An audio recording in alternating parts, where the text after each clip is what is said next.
اور صلاح الدین ایوبی نے ان حالات کا سامنا کیا تھا جب عیسائیوں نے بیت المقدس پر زبردستی قبضہ جمایا ہوا تھا، جبکہ حضرت عمر فاروق رضی اللہ تعالیٰ عنہ کے زمانے سے لے کر تقریباً 400 سال تک بیت المقدس پر اذانیں ہوتی رہیں، نمازیں ہوتی رہیں، اور صرف ان عیسائیوں کو وہاں آنے کی عام اجازت دی گئی تھی فاطمی دور میں۔ ویسے اگر میں تاریخ بتاؤں تو بیت المقدس روئے زمین پر یہ تیسرا اہم مرکز ہے مسلمانوں کا۔ حرم کعبہ اور مسجد نبوی کے بعد تیسرا حرم مسجد اقصیٰ ہے، بیت المقدس ہے۔ اور ویسے اس کے انعقاد اور زمین پر اس کے پائے جانے کی تاریخ تو بہت پرانی ہے۔ فرمایا گیا اللہ تعالیٰ نے روئے زمین پر سب سے پہلے خانہ کعبہ کو بنوایا، وہ فرشتوں نے اس کی تعمیر کی۔ تو مکہ مکرمہ میں خانہ کعبہ بنانے کے صرف 40 سال کے بعد یہ فلسطین میں بیت المقدس کو فرشتوں نے تعمیر کیا۔ سب سے پہلے وہ جگہ فرشتوں نے اس کو مقدس بنائی۔ تو اس زمانے سے آدم علیہ الصلوۃ والتسلیم کے زمانے سے یہ بیت المقدس کا علاقہ مقدس ہی رہا، اور اس کو ارض المقدس کہا جاتا ہے آج بھی عربی میں۔ پھر انبیاء اکرام علیہ السلام آتے رہے، اور اکثر انبیاء اکرام علیہ السلام کی عبادت گاہ رہی۔ بنی اسرائیل کے تقریباً انبیاء اکرام بیت المقدس کو ہی اپنا مسکن بنائے ہوئے تھے، اپنا وطن بنائے ہوئے تھے۔ کتنے انبیاء اکرام کا ذکر کروں، تقریباً 30,000 انبیاء اکرام آج بیت المقدس کے ارد گرد دفن ہیں۔ 30,000 انبیاء اکرام علیہ السلام۔ اور اولو العزم پیغمبروں میں حضرت سیدنا ابراہیم علیہ السلام وہیں پر ہیں، آپ کے بیٹے حضرت اسحاق علیہ السلام وہیں ہیں، ان کے بیٹے حضرت یعقوب علیہ السلام وہیں ہیں، پھر موسیٰ علیہ السلام وہیں ہیں، اور اس کے علاوہ زکریا علیہ السلام، داؤد علیہ السلام، سلیمان علیہ السلام، جلیل القدر انبیاء کرام سب بیت المقدس میں ہیں۔ تو یہ بیت المقدس اس لیے بھی اہمیت کا حامل ہے کہ مسلمانوں سے پہلے یعنی انبیاء کرام علیہ السلام کے دور میں یہ مرکز رہا، قبلہ رہا اکثر امتوں کا۔ تو یہودی جو ہے چونکہ ان انبیاء کرام کے فالوورز میں آتے ہیں، حضرت ابراہیم علیہ السلام کے، حضرت اسحاق اور حضرت یعقوب علیہ السلام کے، تو ان کے لیے بھی یہ مقدس تھا۔ اور پھر مزے کی بات یہ ہے کہ حضرت بی بی مریم کی ساری تربیت جو ہے بیت المقدس کے اندر ہوئی، جیسے کہ آپ نے تفسیر میں سماعت کیا ہوگا۔ اور پھر جب وہ جوان ہوئی تو حضرت عیسیٰ علیہ السلام کی ولادت بھی بیت المقدس سے قریب میں ہوئی ہے۔ حضرت عیسیٰ علیہ السلام پیدا وہاں ہوئے، اور حضرت عیسیٰ علیہ السلام نے بھی تبلیغ کا مرکز اسی کو بنایا، بیت المقدس کو بنایا۔ تو دنیا کے پرانے مذاہب میں، پرانے دین میں یہودیت جو ہے ان کے لیے بھی وہ مقدس ہے، عیسائی جو ہیں ان کے لیے بھی وہ مقدس ہے، پھر اسلام کے لیے اس لیے بھی مقدس ہے کہ اصل ابراہیم علیہ السلام کے دین پر اب نہ یہودی باقی رہے نہ عیسائی باقی رہے، بلکہ صرف مسلمان باقی رہے، کیونکہ ابراہیم علیہ السلام نے شرک اور کفر کی تعلیم نہیں دی تھی، وہ تنہا اللہ رب العزت کے موحد تھے۔ اللہ کی وحدانیت انہوں نے اس وقت پھیلائی، اور اس دین پر آج کوئی قائم ہے تو وہ مسلمان ہیں۔ تو انبیاء اکرام علیہ السلام کے وارثین بھی یہ امت محمدیہ ہیں پچھلے انبیاء کے۔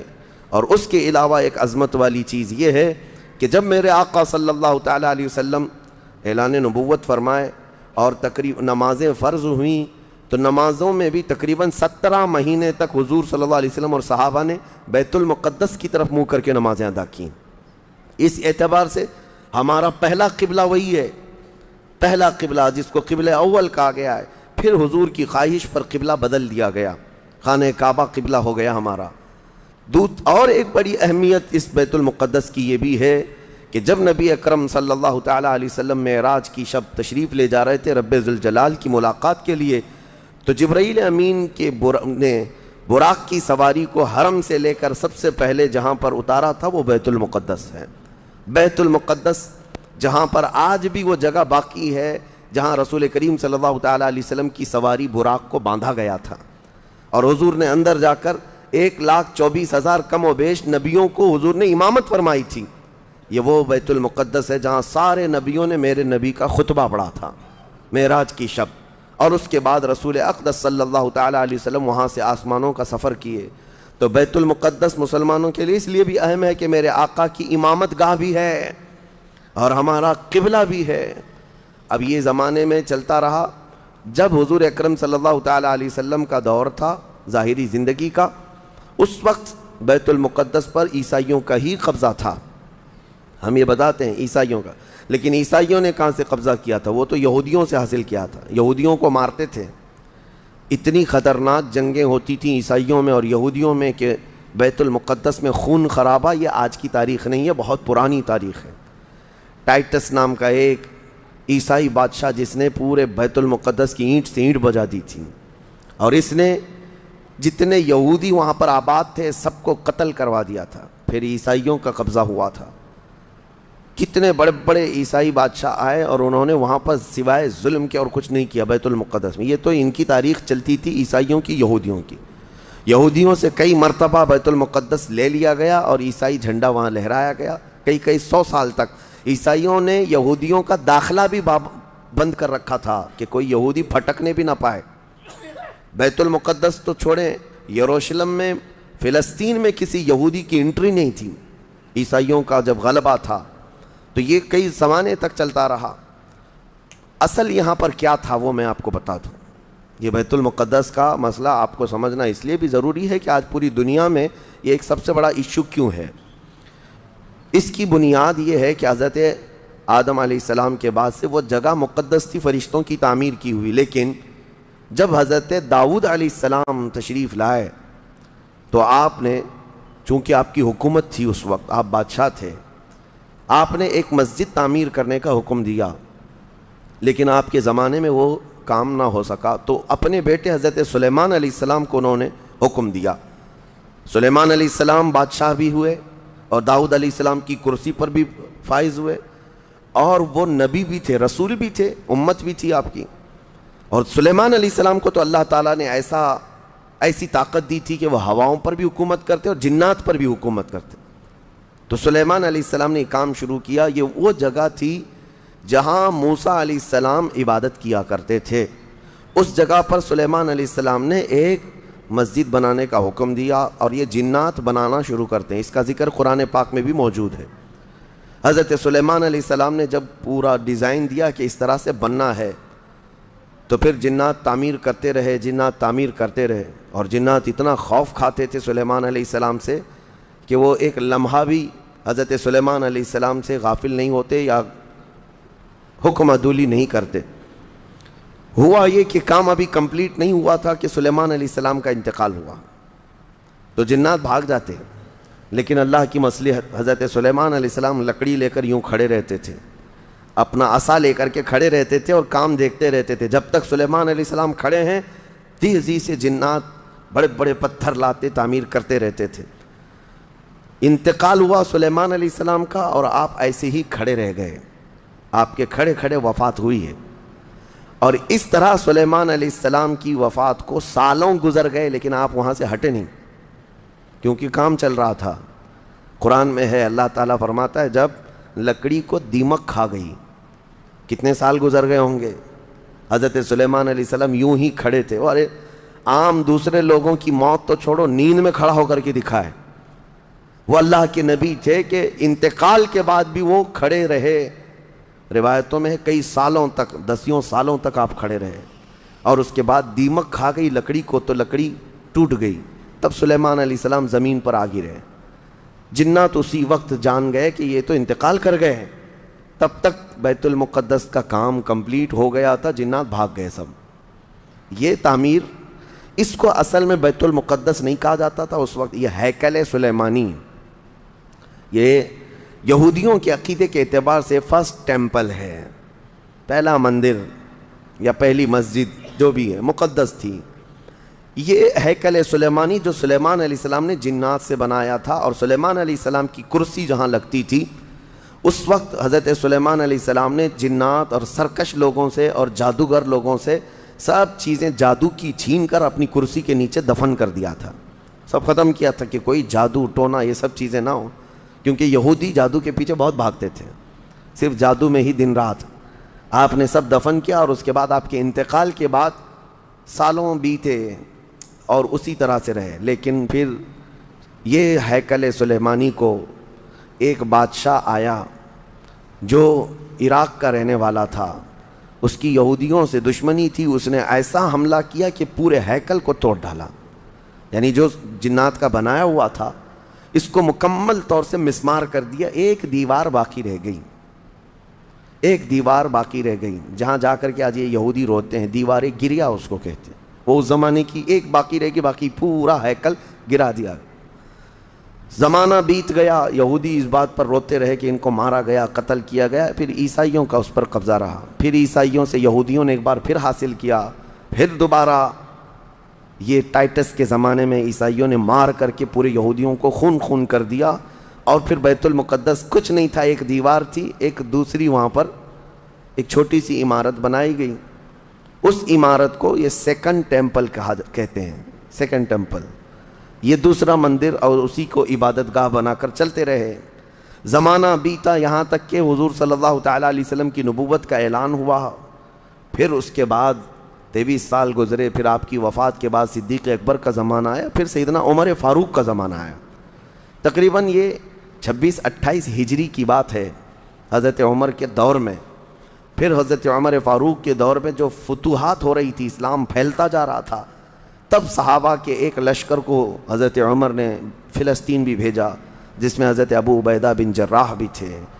تو ان صحابہ نے اس چھوٹے سے لشکر کو لے کر فلسطین کا معرکہ ایسا سر کیا کہ یہ عیسائی سب جان چکے تھے حالات کیا چل رہے ہیں، سیرنڈر ہو گئے اور کہا ہم جو ہے یہ بیت المقدس کی ساری چابیاں آپ کے حوالے کرتے ہیں، لیکن ایک شرط ہے کہ ہم آپ کے ہاتھ میں نہیں دیں گے بلکہ مسلمانوں کے امیر المومنین کے ہاتھ میں دیں گے، وہ آئیں ہمارے پاس۔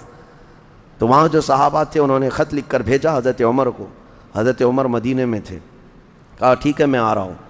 قبلہ اول مسلمانوں کے ہاتھ میں تھا، بیت المقدس آ رہا تھا، سیدنا عمر فاروق مدینے سے چل پڑے، ایک غلام کے ساتھ نکلیں اور ایک سواری ہے، ایک خچر ہے، اور دونوں بھی کس انداز سے جا رہے ہیں، ایسا امیر المومنین جس کے رعب سے قیصر و کسریٰ کانپتے تھے، لڑائی کی کسی کے اندر مجال نہیں تھی، وہ ایک خچر کے سواری پر اتنا لمبا سفر طے کر رہے ہیں، وہ بھی غلام سے یہ طے کر رکھا ہے 1 میل میں بیٹھوں گا 1 میل تو بیٹھنا، ہاں تو رسی پکڑ کے چلے گا 1 میل تک، اور اس کے بعد جب تو بیٹھے گا تو میں رسی پکڑ کے چلوں گا 1 میل تک، اس طرح سے تو سفر طے کیا۔ جب فلسطین پہنچ رہے تھے اور اس وقت لوگوں میں خبر تھی کہ امیر المومنین آ رہے ہیں، تو لوگ دیکھنے کے لیے شہر سے بھاگے بھاگے باہر آئے۔ اتفاق ایسا کہ اس وقت خچر گھوڑے پر بیٹھنے کی باری غلام کی تھی اور نکیل رسی حضرت عمر کے ہاتھ میں تھی۔ دوڑے ہوئے لوگ آئے جو نہیں پہچانتے تھے، عیسائیوں نے امیر المومنین کہہ کر اس غلام کا استقبال کیا کہ تشریف لائیں۔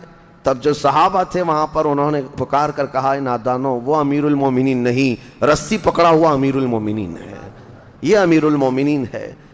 پہلی مرتبہ ان اعلیٰ اخلاق و کردار کو عیسائیوں نے دیکھا تھا کہ وقت کا خلیفہ کوئی گھوڑے کی رسی پکڑ کر کے بھی چلتا ہے، تو بہت متاثر ہوئے، اور اس کے بعد بنا کسی جنگ کے حضرت عمر فاروق رضی اللہ تعالیٰ عنہ بیت المقدس میں داخل ہوئے، اور ان عیسائیوں نے جو کچھ بھی وہاں پر کیا تھا اس کو نکالا۔ پھر حضرت عمر فاروق رضی اللہ تعالیٰ عنہ نے پہلی اذان دینے کا حکم فرمایا، وہ ظہر کی اذان تھی، آپ نے وہاں پر نماز پڑھائی۔ پھر اس کے بعد یہ سلسلہ چلتا رہا۔ اب اس میں تفصیل ہے، عیسائیوں کو اسی طرح ہم بھی بھگاتے، مسلمان بھی بھگاتے، جیسے یہ یہودیوں کو بھگاتے تھے، تو انہیں آج بولنا چاہیے تھا کہ مسلمانوں نے زبردستی قبضہ کیا۔ حضرت عمر فاروق کا عام اعلان تھا کہ جو یہاں پر رہنا چاہے اس کے لیے کھلی آزادی ہے، حتیٰ کہ عیسائیوں کا چرچ بھی تھا پرانا، حضرت عمر نے کہا اس کو توڑا نہ جائے، اس میں عبادت جو ہوتی ہے ان کو اپنی عبادت کرنے دیا جائے۔ حضرت عمر چاہتے تو اینٹ سے اینٹ بجا دیتے، نکال کر صاف کر دیتے، لیکن آپ نے کھلی اجازت دی، اور عیسائی ویسے ہی باقی رہے۔ 400 سال تک یہ سلسلہ چلتا رہا۔ پھر فاطمی دور آیا، یعنی بنو عباس کی خلافت ختم ہوئی، فاطمیوں کا غلغلہ تھا، انہوں نے خلافت سنبھالی لیکن وہ مضبوط نہیں تھے، کمزور خلیفہ آئے، جس کی وجہ سے صلیبی طاقتیں جتنی بھی تھیں سب آ کر کے اس خلیفہ پر قبضہ جما لیا، اور بیت المقدس میں اجازت پہلے مانگ لی کہ ہمیں آنے جانے کی اجازت دی جائے۔ جب آنے جانے کی اجازت مل گئی تو پورے علاقے پر زبردستی غاصب قبضہ کر کے وہاں سے سارے مسلمانوں کو ختم کر دیا۔ بہت مسلمانوں کا قتل کیا۔ فلسطین کی سرزمین یہودیوں کے قتل سے بھی بھری ہے، مسلمانوں کے قتل سے بھی بھری ہے، اور یہودیوں نے عیسائیوں کا بھی قتل کیا ہے، لیکن مسلمانوں کا قتل عام کر کے یہ زبردستی فائز ہوئے ہیں۔ کس پہ؟ بیت المقدس پر۔ یہ قبضہ جو ہے 87 ایئرز تک چلتا رہا، 87 سال تک۔ یہ اس وقت کا المیہ تھا کہ مسلمان خلیفے تھے، گورنر تھے، بہت سارے حکمران تھے، رونا روتے تھے، لیکن کوئی آگے بڑھنے کو تیار نہیں تھا۔ کردستان کا ایک شہزادہ صلاح الدین ایوبی، جو نور الدین زنگی کے شاگرد تھے اور ان کی فوج کے سپاہی تھے، ان کو یہ روزانہ خبریں تھی کہ بیت المقدس میں سب کچھ اجاڑ دیا گیا ہے، مسلمانوں کی اذان بند ہے، وہاں نہ جمعہ کا خطبہ ہو سکتا ہے، نہ ہی عبادت کے لیے وہاں پر نماز پڑھی جا سکتی ہے۔ ایک دن گزر رہے تھے، انہوں نے ایک لکڑی کا ممبر بنوایا اور پھر عزم کر لیا کہ یہ ممبر میں بیت المقدس میں رکھ کر کے رہوں گا اور اس سے خطبہ دیا جائے گا۔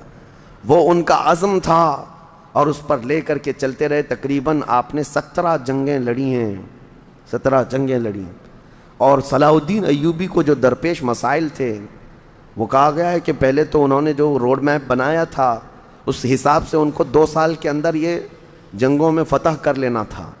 2 سے 4 سال کے اندر ان کے دماغ میں یہ تھا کہ بیت المقدس کو میں حاصل کر لوں گا، لیکن فرماتے ہیں کہ اپنوں کی مخالفت اتنی تھی، جگہ جگہ سے کوئی مسلمان بیٹھا ہوا ہے، نواب بیٹھا ہے، کہیں کوئی کسی چھوٹے علاقے کا خلیفہ، کوئی گورنر، سب پکڑ پکڑ کر کے ان کی ٹانگ کھینچیں، ان کے فوجیوں میں ورغلائیں اور الگ الگ وسوسے ڈالیں، جس کی وجہ سے پہلے اپنوں سے بھیڑتے بھیڑتے آپ کو 18 سال لگ گئے۔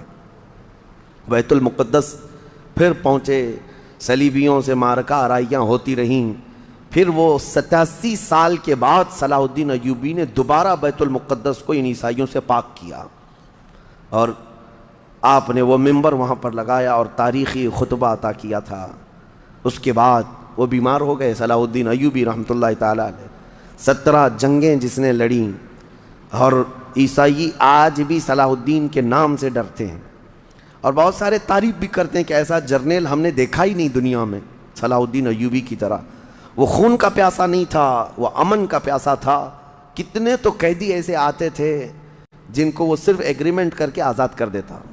عیسائی اس بات پر آج بھی اقرار کرتے ہیں کہ جنگوں میں قید جو ہونے والے کو کوئی چھوڑتا نہیں ہے، لیکن صلاح الدین ایوبی ایک نہیں، لاکھوں لوگوں کو آزاد کیا ہے، 1000 بھی نہیں، لاکھوں لوگوں کو آزاد کیا ہے صلاح الدین ایوبی رحمۃ اللہ تعالیٰ علیہ۔ اللہ ان کی تربت پر کروڑوں رحمتیں نازل فرمائے۔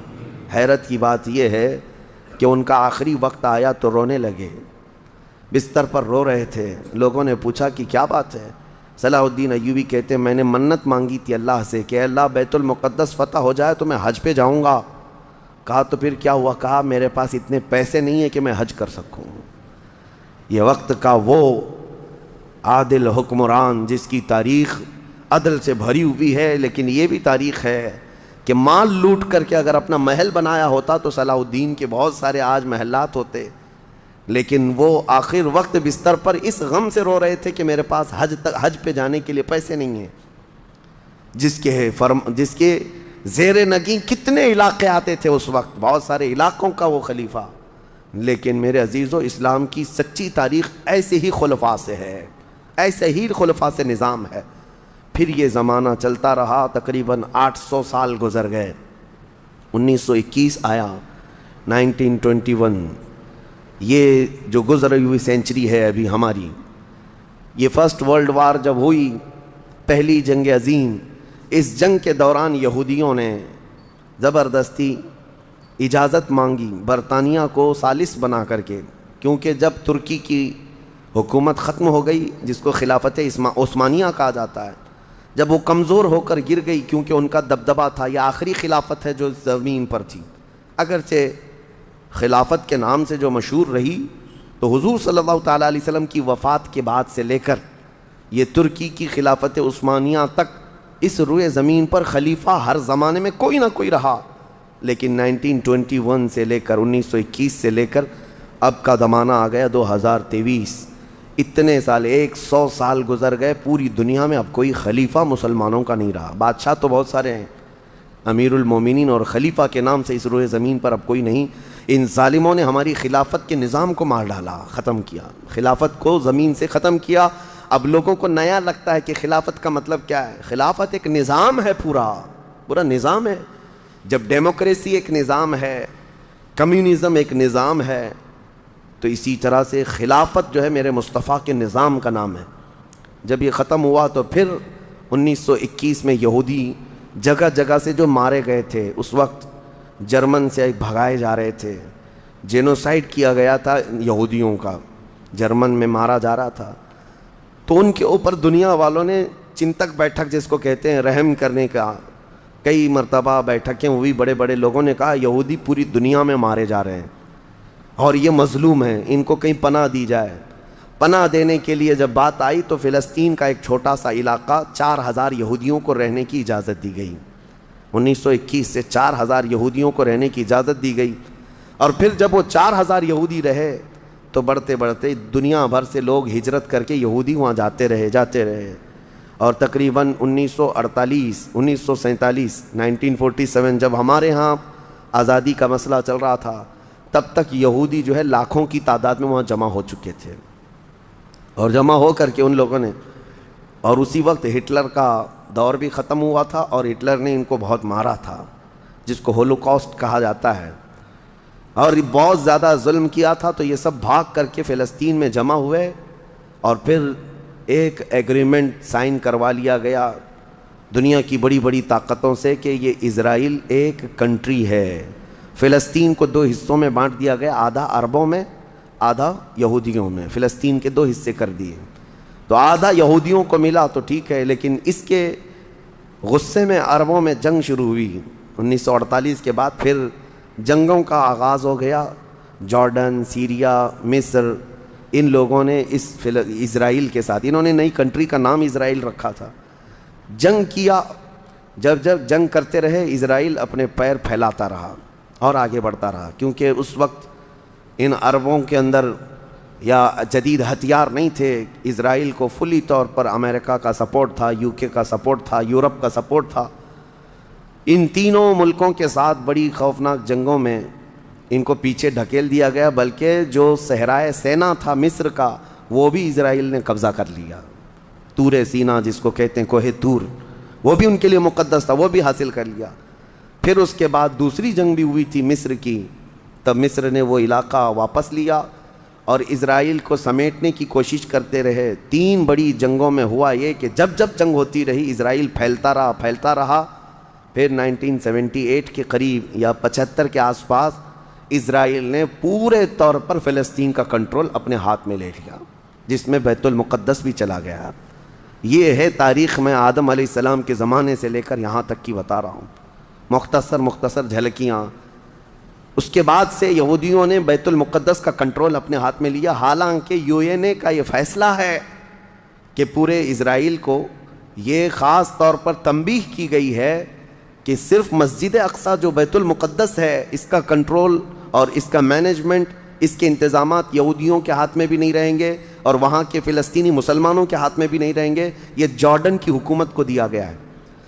جارڈن کی حکومت، جس کو کسٹوڈین آف یہ کہا جاتا ہے بیت المقدس، وہ اس کے انتظام دیکھتی ہے، لیکن برائے نام ہے یہودیوں نے دھجیاں اڑا رکھی ہیں پورے دنیا بھر کے قوانین کی۔ جہاں ان کو پابندی تھی کہ یہاں نئے گھر نہیں بنائیں گے، ابھی 3-4 سال پہلے انہوں نے پورے مسلمانوں کے محلے کو ختم کر کے 200 گھر بنائے، یہودیوں کو آباد کیا۔ برسوں سے یہاں جو مسلمان تھے، ابھی آپ جا کر کے کبھی دیکھیں یروشلم، بیت الحم، جو بیت المقدس کے آس پاس کے علاقے، رام اللہ، 40 سال 45 سال ہو گئے دکانوں کو تالے لگے ہوئے ہیں، جالے لگے ہوئے ہیں، لیکن کھولنے کی اجازت نہیں ہے۔ اتنے پرانے وقت سے دکانیں بند ہیں۔ کہا کہ نہیں، یہودیوں کی طرف سے کوئی یہاں پر کھولنے کی اجازت نہیں ہے، مسلمانوں کے نام پر۔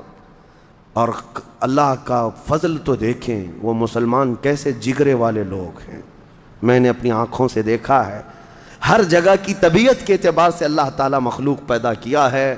ان ظالم غاصب اسرائیلیوں کو ہم نے دیکھا، یہ بندوق تانے بیت المقدس کے ہر دروازے پر کھڑے رہتے ہیں، اور مسلمانوں کا فلسطینی 8 سال کا بچہ آتا ہے، اس کی نال یوں پھینک کر کے مسجد میں اندر جاتا ہے، نماز پڑھتا ہے، پھر نکلتا ہے، اور وہ فوجی دیکھتا رہ جاتا ہے، کچھ نہیں کرتا، بسا اوقات گولیوں سے برساتے ہیں۔ روزانہ کا معمول یہ ہے، رات کو گولیوں کی بارش ہوئی، سمیٹ کر کے ختم کیا گیا، زخمی ہاسپٹل میں گئے، دوسرے دن دیکھا عصر کے بعد بیت المقدس کے باہر صحن جو ہے وہاں پر پھر عورتیں بچے سب جو روزانہ عصر سے لے کر مغرب تک اپنی روٹیاں اپنے کھانے لے کر کے آتی ہیں، بیٹھتی ہیں، ایسا لگتا ہے یہاں کچھ ہوا ہی نہیں، کچھ ہوا ہی نہیں۔ مائیں بچوں کو بچپن سے یہ چیز ڈال دیتی ہیں کہ بیٹا اگر تو ابھی گھر سے گیا نماز کے لیے تو ہمیں یہ یقین نہیں ہوتا کہ تیرا جسم آئے گا کہ تیری لاش آئے گی۔ ہر ماں کا یہ وہاں پر جذبہ ہے، اور یہ حدیث پاک میں موجود ہے۔ میرے آقا صلی اللہ علیہ وسلم نے فرمایا لا تزال طائفۃ من امتی، میری امت میں سے ایک جماعت ایسی رہے گی جو قیامت تک حق کے لیے لڑتی رہے گی، اور اللہ ان کا ناصر و مددگار ہوگا۔ بیت المقدس کی یہ تاریخ، آج بیت المقدس کو انہوں نے خون میں نہلا رکھا ہے، یہودیوں کا زبردستی اس پر قبضہ ہے۔ اب یہ چاہتے کیا ہیں یہ بھی میں آپ کو بتا دوں، یہ چاہتے ہیں کہ یہ مسجد اقصیٰ جو تعمیر ہوئی یہ حضرت عمر کے حکم سے ہوئی، پھر اموی خلفاء جب آئے، خلیفہ ولید بن عبد الملک، اس نے پوری مسجد بنوائی، اور یہ جو پیلا گنبد آپ دیکھتے ہیں قبۃ الصخرہ جو مسجد اقصیٰ سے جس کو مشہور کیا گیا ہے، یہ قبۃ الصخرہ ہے، ڈوم آف راک جس کو کہتے ہیں، یہ اصل اس سے لگی ہوئی ہے بیت المقدس کی مسجد پرانی، اس کو شو نہیں کرتے ہیں، اس کو یہ گرا کر کے اس کو پورا زمین بوس کر کے تھرڈ ٹیمپل بنانے کا پلان ہے۔ ان کو یہ چاہیے کہ حضرت داؤد علیہ السلام کے زمانے میں جو کام شروع ہوا تھا، سلیمان علیہ السلام نے جو مندر بنایا تھا، جو ٹیمپل بنایا تھا، ہم اس کو اسی جگہ تعمیر کریں گے۔ تو بیت المقدس مسجد اقصیٰ کی دیوار سے دیوار انہیں گرانا ہے، اس کے لیے یہ کیا کیا سازشیں کرتے رہے، کھدائی کرتے رہے کہ یہاں پرانا خزانہ ہے، فلاں چیزیں ہیں، ثبوت نکالنا ہے، کتنا دیواروں کو ہلانے کے لیے آرٹیفیشیل زلزلے لائے گئے، مصنوعی طور پر یہ زمین ارتھ کویک لائے گئے کہ مسجد اقصیٰ گر جائے، لیکن اللہ کی مرضی جب تک چاہے۔ اب اگر حالات ایسی ہیں تو یہ مسجد اقصیٰ کو گرا کر کے وہاں پر ایک تھرڈ ٹیمپل بنائیں گے، جس کا پورا آرکیٹیکٹ ڈیزائن بھی انہوں نے ظاہر کر دیا ہے، نشر کر دیا ہے، کوئن بھی ایک جاری کر دیا ہے جس کو لے کر کے ان کے تھرڈ ٹیمپل کے اندر جائے گا، آئے گا۔ یہ 2017 کی بات میں بتا رہا ہوں، پوری تیاریاں کر لی گئی ہیں۔ اب دیکھا گیا ہے کہ مسلمان ہر جگہ سے سوئے ہوئے ہیں، اب کوئی بھی اٹھتا نہیں ہے۔ عربوں کے منہ میں تو انہوں نے اپنی زبان رکھ دی ہے، عرب اب بولنے کے قابل نہیں رہ گئے، اور بغل کے جو دیش لڑے تھے پہلے، مصر، سیریا، جارڈن، آج ان کی حالت کیا ہے؟ وہ خود خانہ جنگی میں مبتلا ہیں، آپس کی لڑائیوں میں مصروف ہیں۔ اسرائیل کی غنڈہ گردی اور دادا گیری اس حد تک بڑھ گئی ہے کہ اسے آس پاس کسی کا خوف نہیں۔ ہاں اگر کچھ بولتا ہے تو کبھی ترکی بولتا ہے، ہاں اس کو اپنے اس ملک کے لیے سب سے بڑا خطرہ محسوس ہوتا ہے تو ایران ہے۔ ایران کو اس نے سعودی سے ایسا لڑا کر کے رکھا ہے کہ وہ آپس میں جنگیں کرتے رہیں، اسی لیے ابھی ایران اور سعودی کا پیس معاہدہ ہوا، ایگریمنٹ ہوا، تو سب سے پہلے نیند حرام ہو رہی ہے اسرائیل کی کہ یہ اگر دوست ہو گئے تو میرا کیا ہوگا، میری حفاظت کیا ہوگی۔ اسرائیل حماس کو مدد کرتا ہے جو غزہ میں ایک علاقہ باقی رہ گیا مسلمانوں کا جو فلسطین کے اندر ہے، جو آج تک لڑ رہے ہیں، آج تک راکٹ داغتے ہیں، اسرائیل کے ساتھ لڑتے ہیں۔ 20,000 کی تعداد ہے وہ بیچاروں کی، 20,000 کی تعداد ہے۔ اب یہ تاریخ اس طرح سے بتائی جاتی ہے، نیوز اس طرح کی ہے، اسے حماس کو اسرائیل مدد کرتا ہے، فلاں مدد کرتا ہے، جو بھی مدد کرتا ہو ہمیں اس سے وہ نہیں، لیکن ایک حق جماعت قیامت تک حق پر قائم رہے گی اور بیت المقدس کے لیے لڑتی رہے گی۔ پھر وہ دن آئے گا جب میرے آقا صلی اللہ تعالیٰ علیہ وسلم کی حدیث پاک ہے، خراسان سے ایک جماعت نکلے گی، خراسان سے ایک جماعت نکلے گی۔ خراسان پہلے کے دور میں رشیا کا کچھ حصہ، افغانستان کا کچھ حصہ، ایران کا کچھ حصہ، ایک پورا بڑا نقشہ ہے، اس کو پرانا خراسان آپ دیکھیں گے۔ خراسان سے ایک جماعت نکلے گی، ان کے ہاتھ میں کالے جھنڈے ہوں گے۔ میرے آقا نے فرمایا وہ اتنی تیزی سے نکلیں گے کہ دنیا کی بڑی سی بڑی طاقت ان کا راستہ نہیں روک سکے گی، اور وہ سیدھے جھنڈے لے جا کر کے بیت المقدس میں نصب کریں گے، اور پھر اسلام کا پرچم وہاں سے بلند کیا جائے گا۔ یہ قیامت کے قریب ہونا ہے۔ اب میں اس بات پر اپنی گفتگو ختم کرتا ہوں۔ دعائیں تو ہیں کہ اللہ تعالیٰ بیت المقدس کو آزاد کرے، لیکن یہودی جتنے دن ناچتے رہیں گے، دندناتے رہیں گے، ایک دن آنا ہے دنیا اوپر سے نیچے ہو جائے، نیچے سے اوپر ہو جائے، مگر میرے مصطفیٰ کا فرمان ہو کر رہے گا انشاءاللہ، اور غلبہ اسلام آ کر رہے گا۔ آج یوم القدس کے طور پر پوری دنیا میں یہ بات منائی جا رہی ہے۔ میں بچوں میں یہ انفارمیشن نقل کرنا چاہتا ہوں کہ بچوں یاد رکھو ہمارا بیت المقدس سے کیا رشتہ ہے، ہمارا کیا تعلق ہے، اور ہمارے لیے وہ کتنی عظمت والی جگہ ہے۔ اس لیے کہ آپ ہندوستان میں ہیں، دور دراز ہیں، کہیں پر بھی ہیں، لیکن روحانی رشتہ تمہارا جب مدینے سے جڑا ہے تو مدینے کے آقا کے فرمان سے بھی جڑا ہوا ہے۔ اللہ کریم ہم سب کو بیت المقدس کے محافظین میں شامل فرمائے۔ قیامت کے قریب امام مہدی کی فوج میں اللہ تعالی ہمارا شمول فرمائے۔ کریم خدا بیت المقدس کو تو آزاد فرما دے، یہودیوں کے چنگل سے اسے آزاد کر دے، فلسطین کے نونہال نہتے بچوں پر مولا تو رحم فرما دے۔ اے کریم خدا ان کے لیے امن و امان والی عید عطا فرما دے، اس رمضان کو مولا ان کے ہاں خوشحالیاں عطا کر دے۔ اے کریم خدا شام، عراق، یمن اور دیگر ممالک اسلامیہ جہاں پر مسلمانوں کی حالتوں کو زار زار کیا گیا ہے، اے رب قدیر اس ماہ مبارکہ کے صدقے ان سب پر فضل فرما دے، تیرے حبیب کی امت کو مولا عزت و وقار عطا فرما دے۔ وصلی اللہ تعالی علی خیر خلق محمد وآلہ واصحابہ اجمعین، وآخر دعوانا ان الحمد للہ رب العالمین۔